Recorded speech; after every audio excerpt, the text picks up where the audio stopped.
Hello guys! In today's video, I'm going to show you how to hide a folder in Windows 11. First, what you're going to do is to create a folder that you want to hide. To do that, go to Desktop, right-click, click the New, and then Folder. When you have the folder ready, right-click to the folder.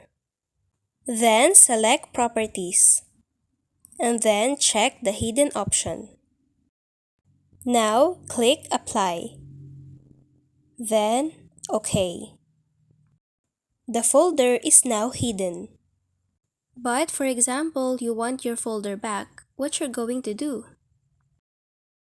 First, open the File Explorer. And then click on File. After that, tap Change Folder and Search Options.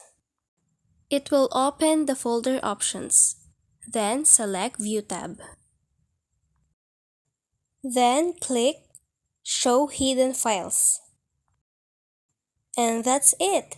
You can now see again your hidden files. Thank you for watching this video.